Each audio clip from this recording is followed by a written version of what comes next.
Hello everyone and welcome to the 2021 Lexus RX350 Black Line edition. And the Black Line is more sort of a trim level as opposed to a special edition that you might see in most of these economy premium spaces of cars, where manufacturers want to introduce something to keep their product fresh, keep something to bring people into the dealership to check out. So this is what we're driving today, the RX350, which was updated a little bit in 2020. I'll talk about those updates briefly in this video, but I'm in this $67,000 mid-size crossover that is a very popular product for Lexus, and it is in itself a quite likable thing. I enjoy driving it, but after just getting out of the $50,000 Toyota Venza, a mid-size crossover that really surprised me, I'm finding it hard to justify the existence of this RX350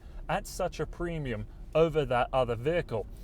I'll go into more of my debate about why I'm thinking that later on in the video, but for now, let's just get driving out of the way, talk about what it's like to be behind the wheel of the Lexus RX350, and then at the end of the video, I'll place it in my ranking system so I can show you where I think it lies in comparison to many of its other direct competitors. This generation of the RX350 came out in 2015 and was updated for 2020. The 2020 updates made the front and the back end look a little more seamless, so the headlights and taillights look more as though they're one unit, and the fog lamps were put in a little bit of a different place. And then on the inside, the 12.3-inch screen now became a touchscreen and has Apple CarPlay, Android Auto, and Amazon Alexa integration.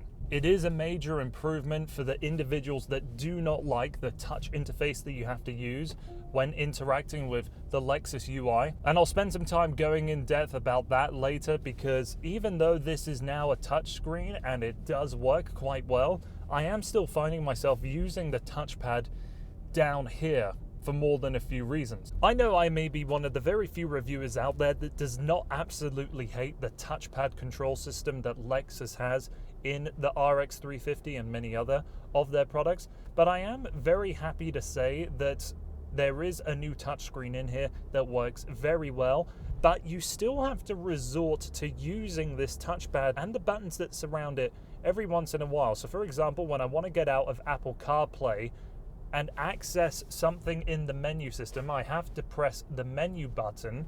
And there's even further use of that where sometimes I can't find or select an option on the screen and I have to press this arrow button to use it. So even though you're using this touchpad less, you still sometimes have to use it. And I think that's going to be potentially even more bothersome to some users. The RX350, that means I have a 3.5-liter naturally aspirated V6 that has 295 horsepower. Even though this powertrain is remarkably refined and actually has a nice little note coming out of the exhaust when you put the power down, it's still very relaxed, very understressed, in that typical Toyota fashion where they're building in that bulletproof reliability. And even though that lacks a little bit of character on the consumer side, the benefit, of course, is that it's less likely to give you issues long into its life. But let's talk about what the Black Line edition gives you, as, like I mentioned, it is more sort of a trim level as opposed to an extra package that you put on top of a trim level. So the Black Line edition is very similar to what you would get if you were optioning for the F Sport Series 2 trim level in the RX350. So you start off with the base, you go with the luxury trim, then the Black Line edition, and then F Sport Series 2, and then that will further take you into the Executive and the F Sport Series 3. And the Black Line is essentially the F Sport Series 2, but doesn't have the adaptive variable suspension and has a little bit of a unique interior trim setup. So with the interior, you're going to get this exclusive white and black leather combination with blue stitching throughout. It is very cool. There's even some blue stitching on the carpets, as I've got the full weather mats in this car. I don't know if that would carry over to the normal mats that you would see if you were to own this vehicle. To the outside world, the only way that you can tell them that you have the Black Line edition of this Lexus is the unique 20-inch black wheels But then this sticker that's pasted along the side of the doors, and to me it looks a little bit cheesy, a little cheap. It doesn't really fit with the premium and mature features of what you would want out of a Lexus product, but anyways, that's how you know. Otherwise, you would think that this is an F-Sport product, as it has all the F-Sport badging inside and out, the different grille treatments, and here on the steering wheel it's perforated just like the normal F-Sports would be. And even though this car does claim that it has the same F-Sport dampener system as I previously mentioned, it doesn't have the adaptive variable suspension. And it's been a really long time since I've tried out an RX350, so I honestly can't tell you if this feels any stiffer or more rigid in terms of its ride. But I remember trying out a few other F-Sport SUV products and really thinking that even though they're making the claims that they are sportier, they are more involved, I personally could never feel it.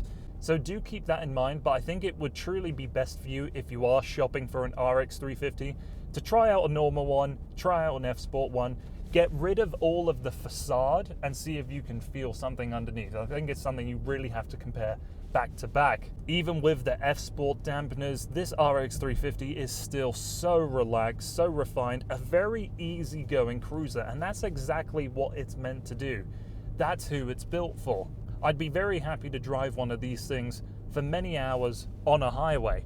And from what I do remember of the last RX350, this interior does feel like it is put together even better. Plenty of soft padding where you rest your arms, seats are pretty comfortable, wouldn't mind some extra thigh support. Even on a windy day right now, I'd say this is more than quiet enough, even in comparison to many of its direct competitors. And the digital tack with the little screen beside, it doesn't shift side to side like other F-Sport products do, but it is nice to look at, and when you get closer to the red line, it does glow red, and the paddle shifting actually with this 8-speed automatic transmission does respond to you better than I think you could ever expect out of this kind of vehicle. But it doesn't have that full sporting character of holding onto gears even in sport mode or manual mode.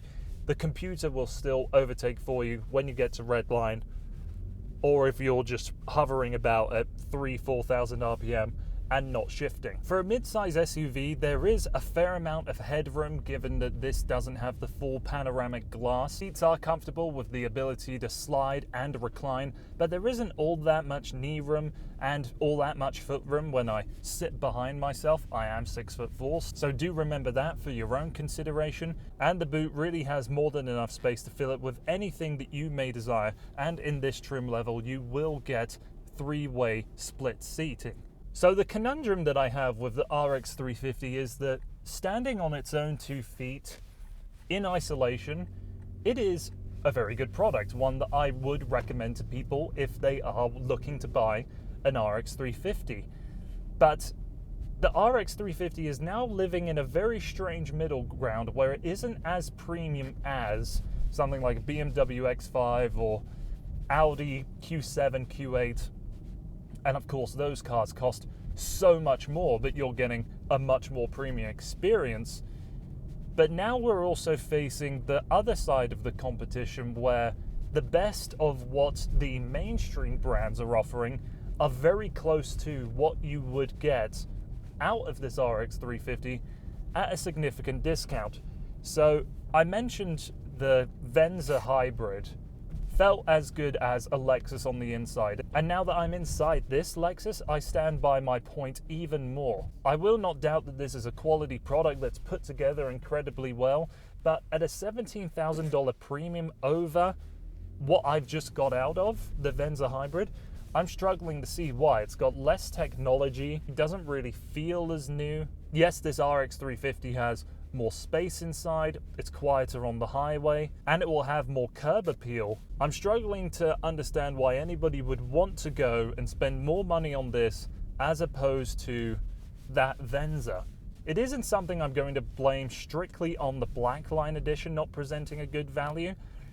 Even in the top trim model of this Lexus, it still doesn't offer much more that the Venza can't offer you. So again, that's my conundrum with this vehicle. It's good by itself. Up against other things, above or below it, it starts to make less sense.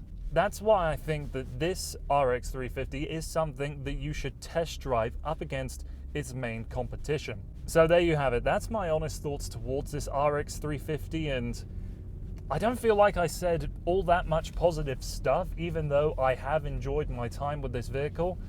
It's just, as a consumer, you've got to be aware of what you're looking for and what you want to own. If you have to have that premium car with the typical Japanese reliability, I think the Venza is a premium enough experience. Please do check out that video. It is really worth considering if you don't need the extra space or the strictly naturally aspirated pure internal combustion engine powertrain that this car offers you. Even so, I would honestly rather go with the RX450H, the hybrid version, but I'm rambling now. Please do check out my Venza video. Please, if you like the video, like, share, subscribe, all that good stuff. It's been good chatting to you. Hope to see you again soon.